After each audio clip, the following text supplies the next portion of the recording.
Well, welcome to the High Vibration Living podcast, Helen. Thank you so much, Whitney. I'm excited about our chat. Me too. I can't wait to see what I'm going to learn today because I think, what's beautiful is here I am in Laguna Beach, California. You're in Australia, yet we both share the understanding of the four bodies, the physical, emotional, spiritual, and mental bodies. And we both try to teach people in our own ways the importance of recognizing them, nourishing them, listening to them, feeling them.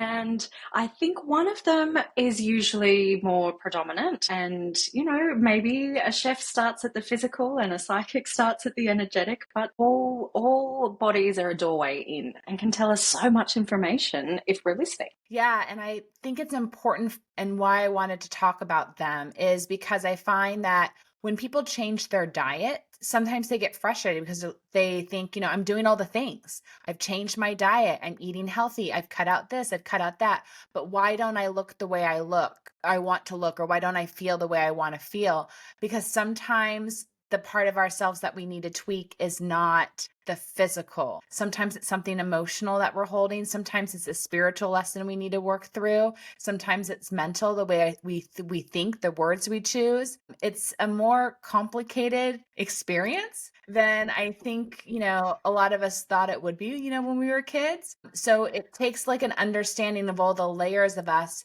to get in alignment. Yeah, and it can be more complicated, but I also would not want to scare anyone off doing it either, right? And, regardless of which way you come in to ultimately learning about yourself, you want to be able to come to any sort of self-discovery in any one of those bodies or layers with a very hefty dose of self-passion and self-love, and I think curiosity. Often we can identify something, maybe it is our diet, or maybe there's something else that we're working through, and we can come to it with wanting to fix it and change it, and there's something wrong. And while intellectually we understand that, it actually sets us up with an energy, a vibration, it's kind of working against us from the outset. And so, yeah, I think if we can be gentle with ourselves and allow whatever comes up to come up, and then be curious about that. Where is this now going to lead me? And I think it will end up leading us, yes, maybe we start with diet, but where it actually leads us to is an emotion. And then we work through the emotion, and then maybe we go a little deeper. And so often I will see, in my work, I believe that we are these souls that come here, and we come here with particular lessons. Maybe our soul has actually learned whatever that emotion is teaching us, or right back at the start, we're actually choosing to learn about self-love and compassion itself. And food or the emotion is just the gateway to that. Yes.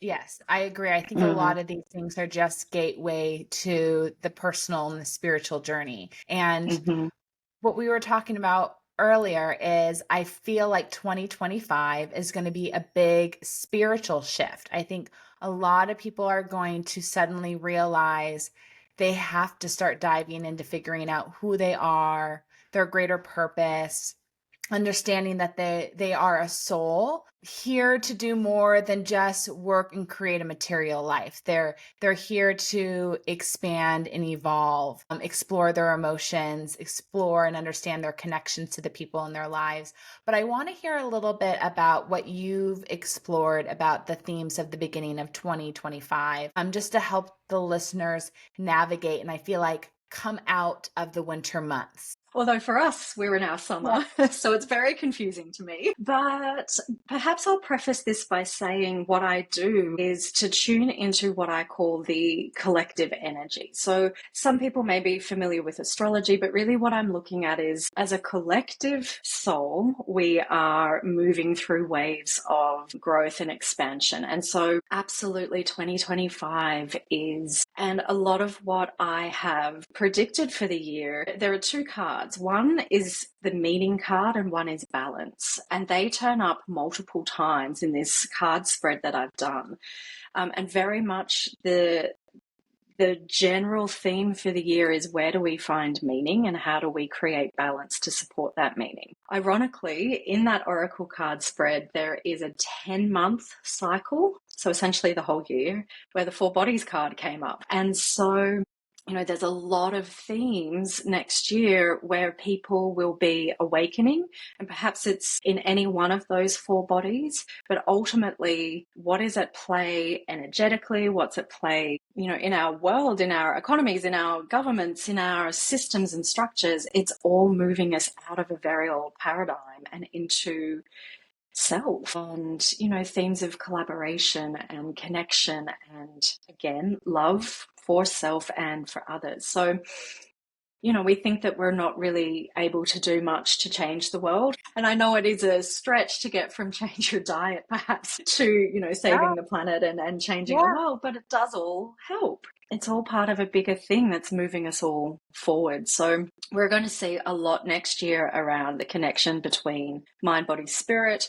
We're going to see, I have predicted a lot of changes in even how particular industries are, or how we're even accessing things like therapy or alternate medicines, and where they meet and how we can find a balance point. There's a lot of change coming in that space next year. Yeah, I'm excited for it. And you know, it'll be interesting to see how it unfolds, because I almost feel like, because I've been in this space for such a long time, this health, wellness, spiritual space, it's almost like this is what our communities have been talking about for so long. And it finally seems like the shell is finally cracking, and nothing's going to happen overnight, but we're just going to have more and more people interested in the topics that we used to have behind closed doors. You know, now we get to have podcasts about these spiritual conversations, which if I had tried to do this 10 years ago, you know, I'd maybe have one listener. Well, I did do it. I didn't have a podcast, but I did make the shift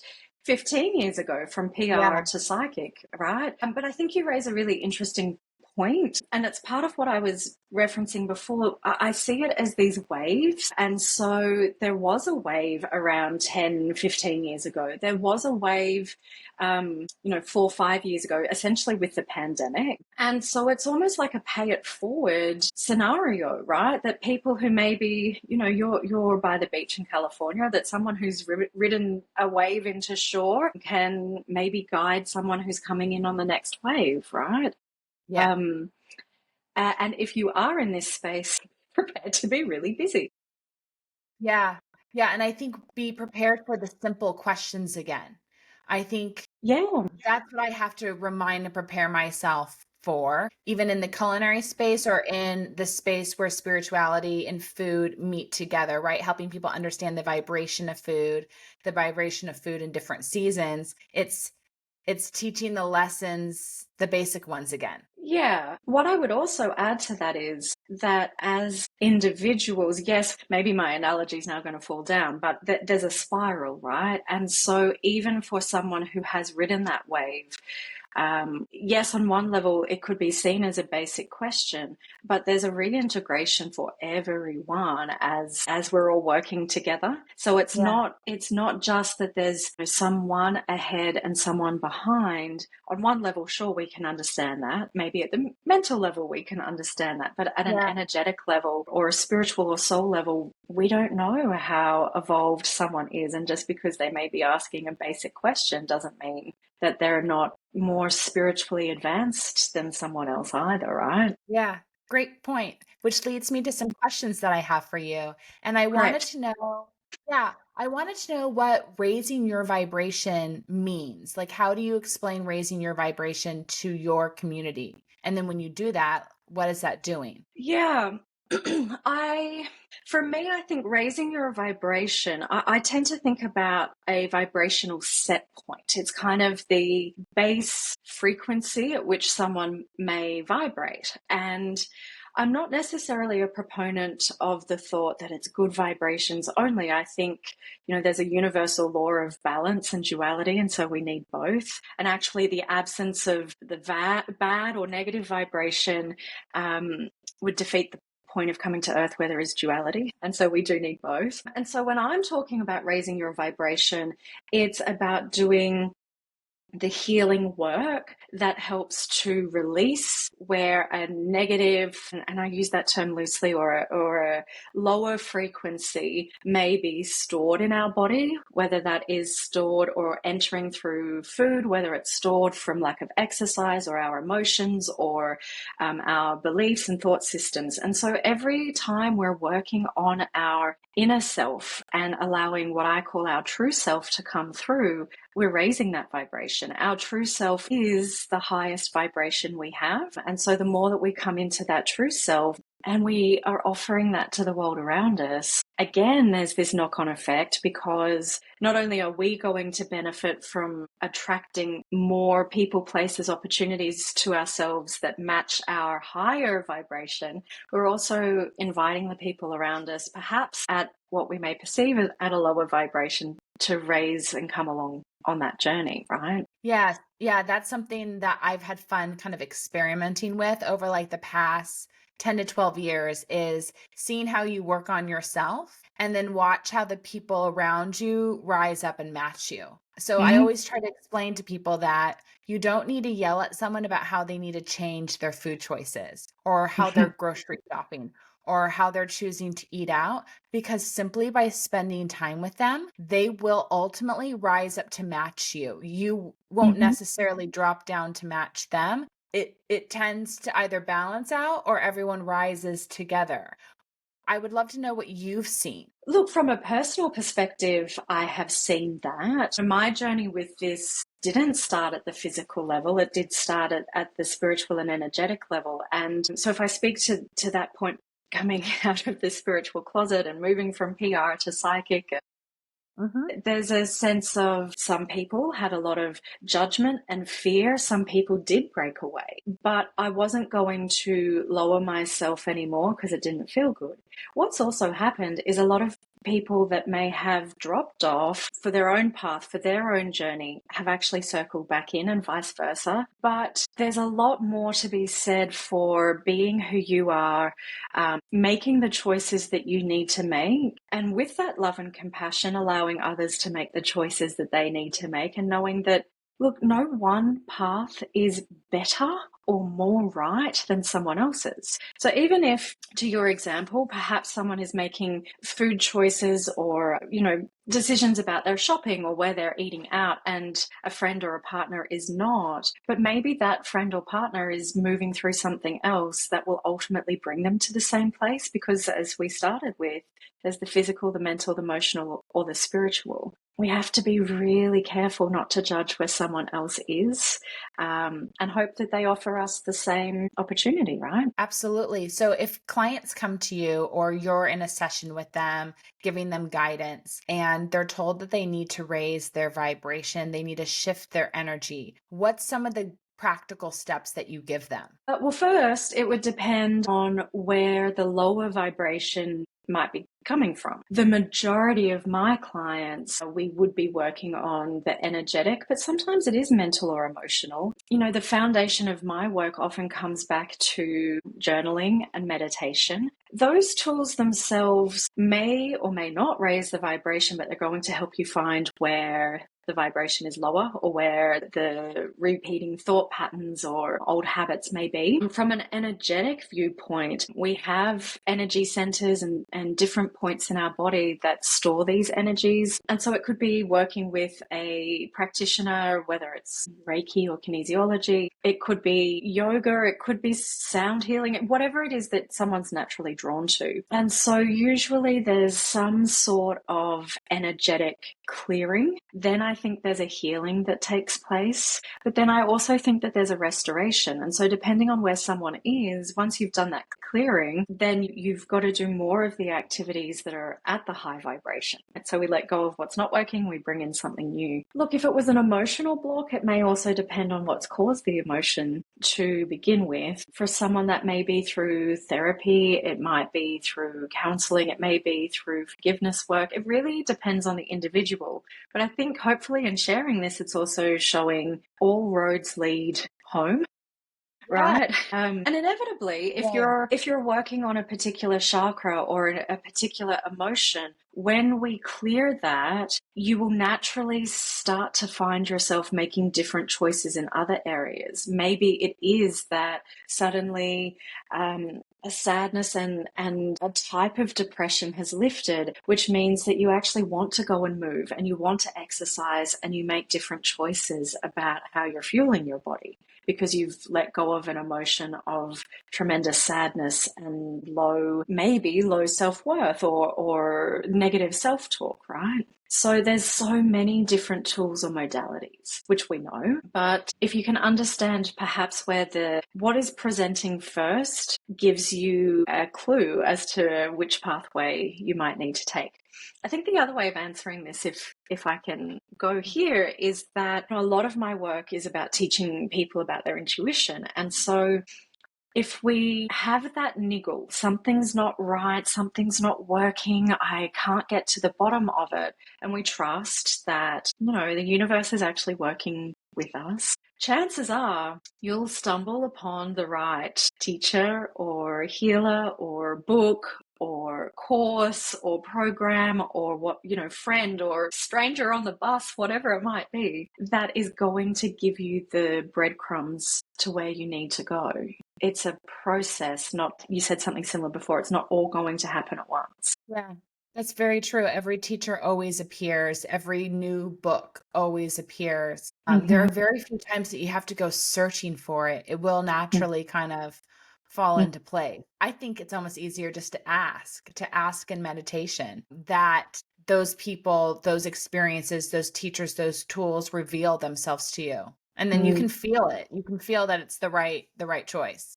And I'm sure you have people saying this to you all the time. I mean, my background was in PR and marketing. I know how to market myself or to promote myself. And in 15 years, it never works because spirit, the universe, the energetics is doing it for me. And 9 times out of 10, someone will turn up and say, oh, I just found you in this weird way. Okay. Well, I'm glad you're here. It's so true. I've never, as a chef, had to market myself, and people ask me, what's my sales funnel? What's my marketing, style? How am I doing? Like they ask me the business questions, and my response is always, they just find me, it's referrals, word of mouth. They Google and I come up for them, Yes. Yeah. It's a magical thing. Not that I don't energetically work on it. Like I set the intention that I'm available and ready to invite those people to me. And I think I try to do the work to be more magnetic. So the people who need me find me. I'm not just a sitting duck. Can you explain a little bit about, if someone's listening to this and they want to start attracting the right clients for their business or a new business opportunity in the new year? I think there's one thing that you have to actually take action. I have to keep working as a chef. I need to keep sharing my skills and abilities out there, moving the energy. But there's also something to be said about making sure that the magnetism and the opportunities flow to you. Yeah. I mean, firstly, this is the best marketing tool there is, right? Is your vibration. And so I think we have to be able to straddle the duality, the balance of consistently raising our vibration. So we work on ourself or our self-beliefs in a business context, especially when someone's starting out. I'm not good enough. Who would want to come to me? Why would anyone want to listen to what little old me has to say? We'd have to work through that so that the right match comes. However, what's also true is that if we hold that belief and we're also in the present moment, the person, the client that turns up is also going to have that belief or is also going to help us work through that belief, right? And so we're growing and learning alongside our clients and the sort of waves of ideas or themes that they're bringing to us. So yes, we want to continually work on our vibration, but we also need to be present in this moment. In this moment, for you and I, Whitney, even though we know that this is going to be recorded and it's being shared with people, in this moment, the only thing you and I need to do is turn up with our full self to this conversation. And then the energy of this will continue spreading and moving. We don't know who exactly will listen. We don't know who's going to pass it on to someone else. That part's out of our hands. Our job is to turn up and do the best with what we have in this moment and trust it is enough. And so if you bring that approach to your entire business, okay, well, today I've got, one client, or I just need to send this email, versus I need a 10-point funnel with, all of these whiz bang things. That's taking you out of the present moment. It can be important, absolutely, but it's not the be all and end all. So yeah, there's some sort of balance point in I am where I am and I accept this and who I am, and I'm constantly bringing myself forward or higher in vibration. For those that are listening and they're thinking, all right, 2025, I'm going to work on strengthening my intuition and discovering my natural gifts. How can you guide someone to do that? Yeah, well, I've written 3 books on this. So the bare bones that I recommend: journaling. For me, I suggest oracle cards, but it could be some sort of divination tool, whether it's oracle or tarot. It could be dreams, just something that is a guidance barometer, I guess, and meditation. The simple practice, even if it's 5 minutes each morning, of checking in with yourself, your intuition. So it could be, how am I feeling in my heart? What do I need to do today? And turning a particular card or whatever tool you want to use. It helps you to set the intention for the day, for the moment. What I've also seen is if we do that consistently, then the guidance actually starts to change. And so, when I first left PR, frustratingly, it was just rest. I was like, but I want to build a business. And then eventually I rested and the guidance changed. And then it changed. And so now 15 years later, it was, well, write this book. Now write this book, or run this program, or do this thing. So just start with something small and do it consistently. When the guidance comes, please act on it. And that can also be challenging if the guidance is, hey, we need to work on a belief, or we need to change a circumstance. And so the questions that we're asking may be, okay, I know I need to do this thing. Where is the teacher? Where is the guide? Where is the solution? How do I help myself through this? It's a game of Q&A right down to the present moment. It could be quite simple. Just keep journaling about it, so that way you can look and see the themes and the consistency. Yeah, I mean, one of the things with journaling for me was that it veered into something called automatic writing. This may or may not happen for everyone. So there's the kind of journaling where it is a sort of stream of consciousness. You're dumping all the thoughts and mind chatter. But there's also a form of, several forms of journaling where we can tap into our true self. And so when it's the true self, or even, if you're open to your spirit guide or your soul actually starting to put guidance on the page, that's a very different proposition to, mind chatter on a page. What tends to happen is, yes, the journaling is important, or the cards could be important, but it's a way of putting you back in touch with what you're feeling. If you become curious about, well, why is this feeling here? What does it want me to know? And, this is kind of something we spoke about before. We use the example of food. Maybe we tune into, I'm actually just really sad, or I'm anxious. And then we start to be aware of, well, this is the food I've been eating. Or because I'm sad and anxious, I've been making these choices. So the awareness just starts to snowball. It's not really the journaling. It's the awareness, but then we watch who and what else turns up, right? Is it that we've made this observation about ourselves, and then, I don't know, we do hear someone else talking about it, or we have to be careful with social media and Google algorithms. But if we're sort of served up the same topic over and over and over again, it's a pretty good sign that the universe is trying to get our attention to this. And so then we've got the universe telling us, and we've seen it in our journal, and suddenly our mind comes online and says, okay, I think I need to look at this. We need to explore this topic. Yeah, Mm-hmm. absolutely. Is there any particular, or are there a few themes of the guidance that your clients are coming to right now? When clients reach out to you for a mini reading or a full session or for consistent guidance, are you seeing a theme right now of what people are needing support with? I think you are asking at a point where what I'm actually doing with my clients is looking to the whole year ahead. Wow. But I will certainly have themes. I think in general terms, there are a lot of questions around safety and security and stability and, a lot of those things around meaning and why isn't this working? What I would also say to this is right now I've just gone so like a lot of forecasts for individuals. And it's actually the first time in about 5 years where cards like have fun have turned up. Wow. Yeah.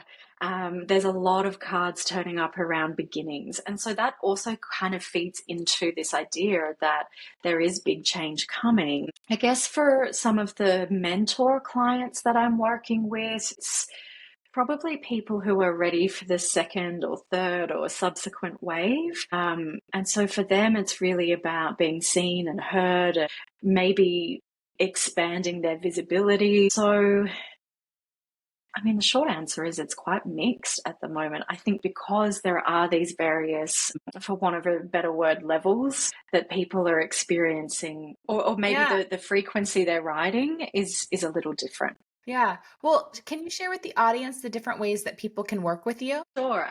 So I do these energy forecasts and I share them on my podcast. And so if you just want to dip in, you can come and check that out. I do readings when I'm open and available. It's not always the case, but you can book in for a reading. But I also do mentoring work where I will work with someone to, whatever their specific point is, and we can actually get into clearing the blocks or, understanding why their soul has chosen this lesson and what the bigger purpose of this lesson is. So I do work one-on-one or, programs and things. Just come to the website and see what Yeah. resonates. Yeah, you have a lot of great offerings on there that can support people like big and small. That's what I Yeah. really like about what you do. Yeah. I would love to know, like, what are you really into right now in like the wellness and spiritual space? What are you personally exploring? What a great question. Because often I am not sharing that top of mind. Often I'll be exploring behind the scenes. Look, something that's really big, particularly in Australia at the moment, but in my own sort of personal network, is um, neurodiversity and the mind and how we understand the mind body connection. There's a lot of interest in the connection between how our brain works and our susceptibility to even psychic visions or intuition and how we're tapping into things. And so at a personal level, I'm fascinated about it. And my own spirit guides keep prompting me to do more, but they've also made me very busy with other work. I'm fascinated in the bigger concept of where our world is going and Yeah. how we make those changes. And I think the rise in something perhaps neurodiversity, what we understand, what we're calling neurodiversity, and these, what I see as souls who are here to change the world, and how on earth are we going to harness this gift to change things? I'm fascinated by that. So much, much bigger picture. Yeah, absolutely. And it always happens at a micro level. If Mm. people just start focusing on themselves and then where they live and their Mm-hmm. community, and it's that ripple, right? Right. Yes, yes. I'm checking actually. I have a Ripples card. It's not in, do you know what? I need to triple check. It may even be December. I think you did post about a ripple in December. Yeah.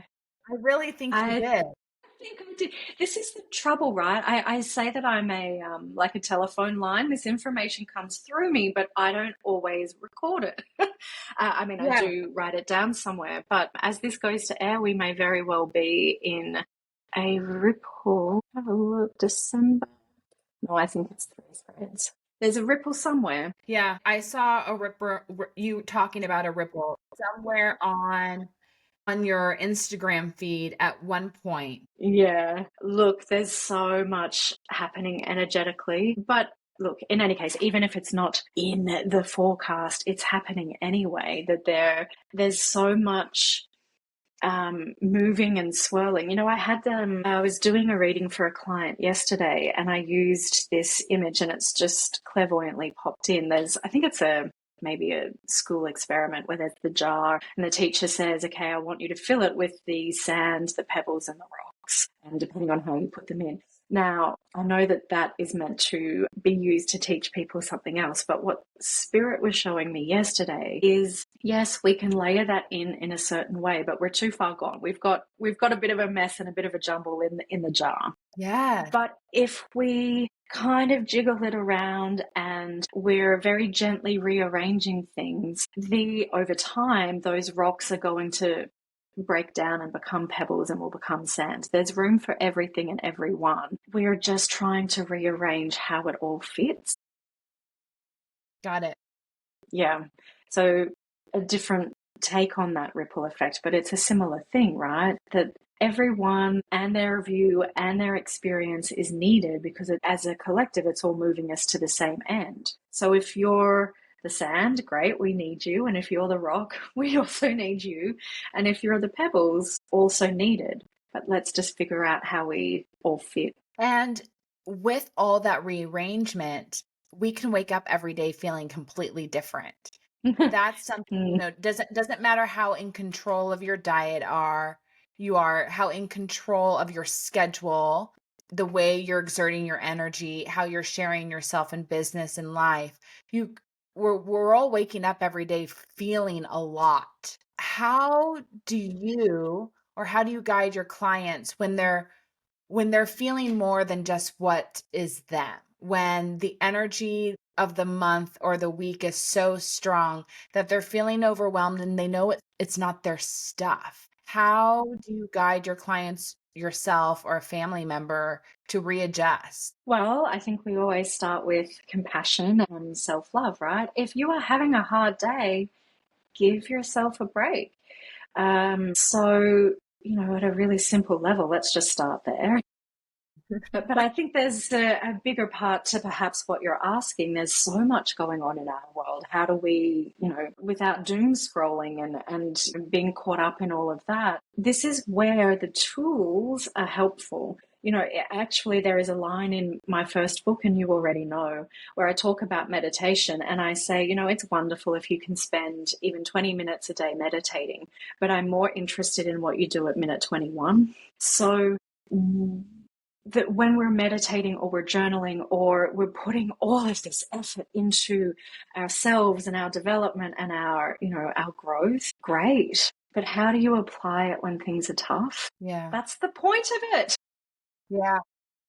That's what we're training for. And so maybe in those moments where we can feel everyone else's or our neighbors or our kids or whatever it is, emotions, we meditate a little longer.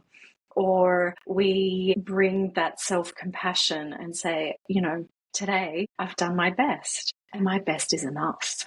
And it's not really about, in the moment, the food or the exercise or the sleep patterns. But if we do our best consistently over time, it all adds up. Yeah. I don't know if that's how you thought I would tackle that question. I've even surprised myself, but I just think, look, the theme for 2024, the energy of 2024 was self-love. And so it's kind of interesting as we're recording this and as this is going to air, there's absolutely no way that we can go into a year where we're being asked to, find meaning and balance and work on our 4 bodies if we haven't started with love and acceptance and compassion. It won't work. It doesn't matter how much you're working on your 4 bodies. If the goal is to fix and change something that's wrong, then we've missed the point. We want to do something because of love. Yeah. The advice that you're offering is actually a lot easier than like some complex practice or having to go sit in the corner for a while and have a timeout and reflect on our thoughts. Like your advice is fantastic, and we can take it wherever we are in our day. So I appreciate that that's what came through and that's what you need to share. Oh, thank you. And look, there will be times that the guidance will be different. Maybe there are times where we're feeling all of the things, or maybe we've been able to distance ourselves from everyone else's stuff, and that advice would be different. That maybe in that moment when we tune in, it's like, you know what, if I just went for a walk, or if I just drank more water, or whatever it is, that could be the guidance. It will be specific to the person, but it is usually quite simple. It's the head that often wants the 10-point plan that's going to solve everything all at once. Yeah. Our intuition is like, we're good, just do the next thing. And it's not supposed to be solved all at once, or else life would be pretty short. And also probably really boring. I'm sure some of us could take a little more boring at the moment, but Yeah. you know, No, I want the fun part. Like, yeah, pull the fun yeah. parts. Well, there is the have fun card. In particular, you can circle June in the calendar. That's where the have fun Okay. card for 2025 turns up. But it doesn't mean, I often say spirit doesn't have a clock and soul doesn't have a calendar. Yes, I've turned it for that month, but there is this undercurrent of, you know, some of the things like simplicity and fun and connection, and just like, where did we go so wrong? Why aren't these simple things what we're trying to cultivate? And also at a collective level, if we know this individually, if we do keep looking at what's wrong, the vibration of that is, keep showing me what's wrong. If we change it and say, what is working? Where is the love? Where is the fun? Where is the compassion? What am I good at? It's not about glossing over, but if we put our awareness on the vibration we want to cultivate, then we shift it. But what we've watched unfold, particularly in even since COVID, where, you know, collectively there's been a lot happening, we're looking at everything that's wrong. And so the frequency of that is, let's create more of what's wrong. I That doesn't love that. work. I wrote that down. What is working? What am I good at? Switching the questions that you're asking yourself in your meditation to Yes. positive questions.